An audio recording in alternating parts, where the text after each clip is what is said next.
Hey everyone! For today's episode in Practical Psychology Knowledge, you're going to learn everything you need to know about major depressive disorder, also known as severe depression. What is it, first of all? What are the causes?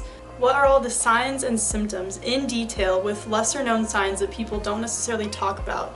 And what are some ways to treat it? Alright, let's jump in right with some need-to-know facts. So first of all, depression is a spectrum and it can range from mild to severe. Unbelievably, up to 25 to 30% of incoming college freshmen can qualify for having mild depression, which should really put some things into perspective, and rates are only rising each year. Now, this is due to a whole mixture of factors, but a big one is increase in screen time and less in-person socialization all around. There is actually a correlation between social media usage and increasing rates of depression, which we'll get into later. In general, for the adult population, major depressive disorder affects around 7% of the population, with women being diagnosed more than men. However, also keep in mind that women are more likely to seek treatment than men, which may affect this statistic. Alright, so how many of you have heard of depression as a disorder of sadness? Well, while extreme sadness certainly is involved, lots of people don't realize that depression is more of a disorder of apathy and loneliness, as well as deep sadness accompanying this. Alright, now let's look at the brain of someone with depression. So in people that have depression, the amygdala, or part of the brain that is associated with powerful feelings such as sadness, anger, and fear, is actually overactive in people with depression. And this makes complete sense because people with depression are heightened to these negative feelings. This means that someone with depression will respond more strongly to negative events happening around them externally than someone that's not suffering with this disorder. Now, this doesn't mean that there's some sort of character flaw in someone with depression. That's a huge misconception. It's not that they're weak or that they're more negative than others or that they're more sensitive. It's just that there is legitimately a biological implication to this disorder which physically affects the brain. And genetics can play a factor, as we will see a little bit later in this video as well. Additionally, people that have depression can have a smaller hippocampus. It can shrink over time with the disorder, and sometimes up to 20%, which is a huge problem because the hippocampus, as you may already know, is a part of the brain associated with forming new memories and learning in general. One last super important and interesting brain structure in people with depression that points to the fact that this may be a disorder more of apathy is that if you look at their prefrontal cortex, this part of the brain, the very front, the most developed in humans, in an fMRI brain scan, the prefrontal cortex is involved in complex thought, planning, and critical thinking. And while a person is in a brain scan with depression and they're given a mentally stimulating task, they actually have to use their prefrontal cortex way more than someone who doesn't have depression. And this might lead some people to think that, oh, well, they're not as smart or something, which is a completely wrong misconception. What it is that for someone in this state, it just physically and mentally takes so much more effort to do tasks, to do even the simplest tasks. This is why some common symptoms associated with depression have to do with lack of concentration, inability to concentrate, fatigue or loss of energy, and loss of interest in pleasurable activities. I legitimately knew of someone who just simply thought that people that had depression were lazy and that they just didn't want to do their work because they didn't show up to class and they rarely completed any of their assignments. And this is just, I can't even tell you how wrong it is to view it like this, because for someone that is struggling with major depression, even something seemingly as simple as making breakfast in the morning can seem like a huge burden and something that's really overwhelming to do. So never be that person. Alright, so now let's dive into the signs and symptoms so that we can actually spot this behavior. Even though personally I'm not a really big fan of the DSM, just FYI, because I think it's a bit too black and white and it might exclude some people that really do need help and treatment, but that don't necessarily fit all of the criteria. It's still important to know because this is still the most up-to-date information we have on this disorder, and this is what the professionals say to look out for. So number one, we've got reported feelings of being depressed. So feeling sad, hopeless, and empty for most of the day, nearly every day. So this doesn't mean one day you're super sad and the next you're flying high and you're all over the place and then you're back to being depressed.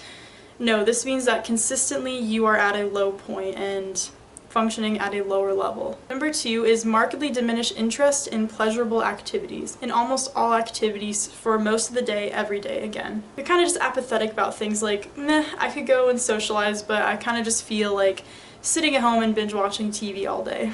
Number 3 is significant weight loss or weight gain, or increase in appetite every day. Now, some people might be confused of why it's either or, but basically it's just saying that there is a significant difference in functioning, and it's affecting the body physically.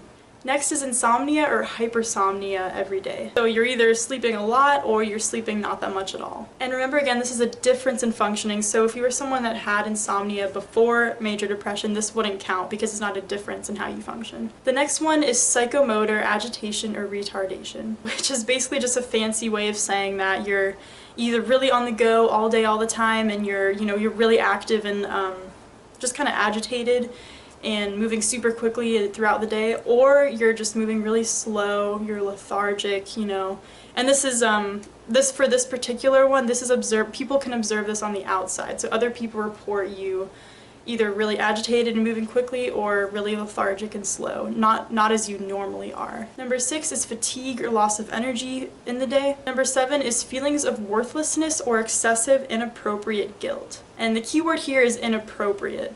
So for example, if you, cheated on your partner and you had excessive guilt, that would be normal. That would be the normal thing, and that's not inappropriate. That's a normal behavior.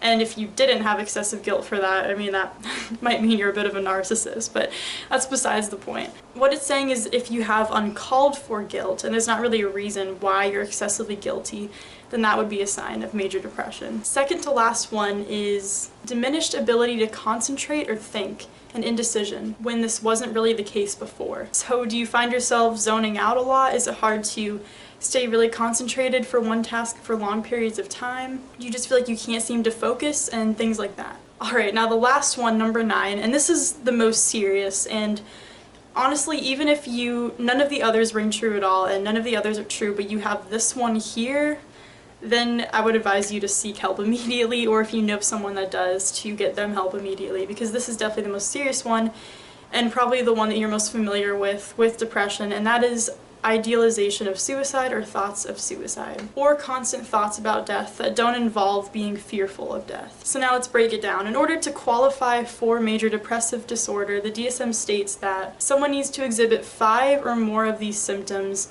consecutively within a 2-week period. So really that's not that much time. Remember though that the DSM is sort of black and white, so someone that doesn't necessarily qualify for all of this behavior may still qualify for it, may still really need help. Alright, we're almost there. The next thing we're going to touch on, which is super important in really understanding this, are the causes of depression. What even causes someone to develop this disorder in the first place?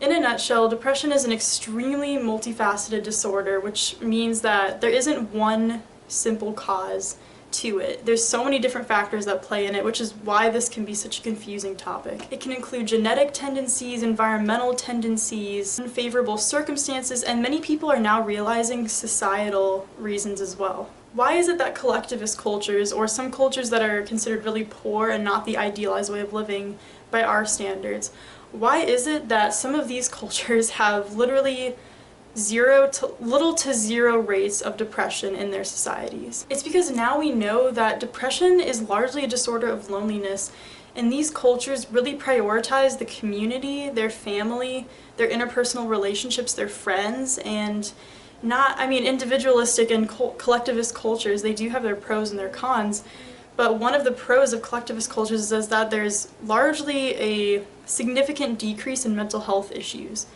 Or they may express themselves in other ways, but in these cultures they have little to no rates of depression. Therefore, prioritizing having strong interpersonal relationships is a key force in protecting someone from developing this disorder. Alright, so besides cultural causes, why is it that you can have 2 people in the exact same circumstances in life and the same closeness of relationships, but one will develop the disorder and one won't?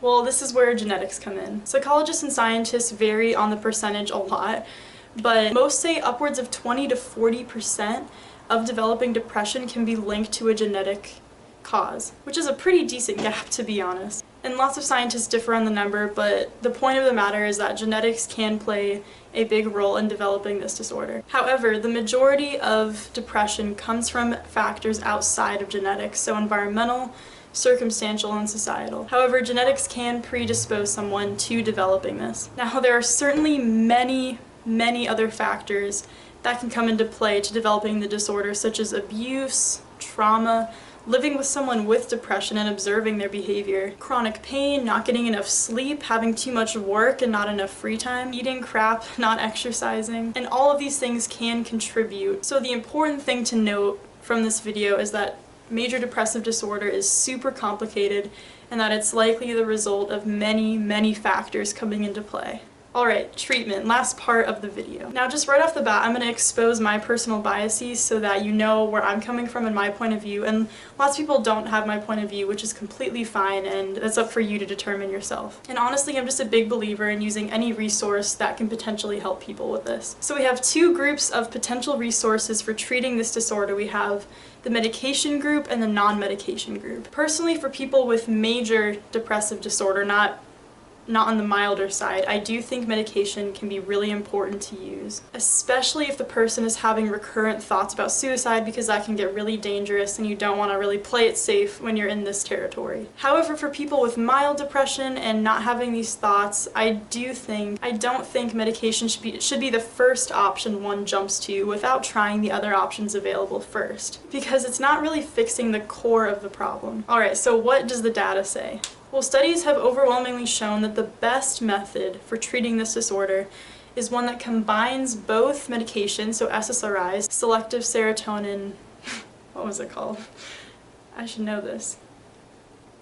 Selective serotonin reuptake inhibitors, which is antidepressant medication. It basically just stops the reuptake of serotonin, and cognitive behavioral therapy. So the best method is to combine both that medication and CBT, or cognitive behavioral therapy, because one without the other is really not as effective as it is when you combine the two together. Also, additional side treatments that help really anyone, not even just someone with depression, but literally any human being that really wants to improve their life, is obviously exercising, eating really healthy, non-processed food, getting the appropriate amount of sleep. People have no idea how important sleep is, especially when you're struggling with some sort of mental illness. Sleep is crucial. Limiting screen time and making sure, even if you do use social media, that you also really strengthen your core face-to-face interactions in those relationships. And a big one is also meditation. Meditation might just be one of the greatest therapies of all. The happiest man of all is a Buddhist monk, in fact, and he credits his level of happiness to his daily meditation practices. If you're particularly interested in making meditation a daily part of your life and you're more interested in it, I'll leave a link in the description below of a course you can take on meditation if you're a beginner. Alright, and that is the conclusion of the video. I hope you guys are able to learn something new about major depressive disorder that you didn't know before. And if you have any questions or you want to leave a comment, something that I missed out, please do leave it in the comments below so that we can share the wealth of knowledge with each other. And if you found this video helpful, or you'll be needing more psychology knowledge in the future, definitely subscribe so that you don't miss out on any new information. See you next time.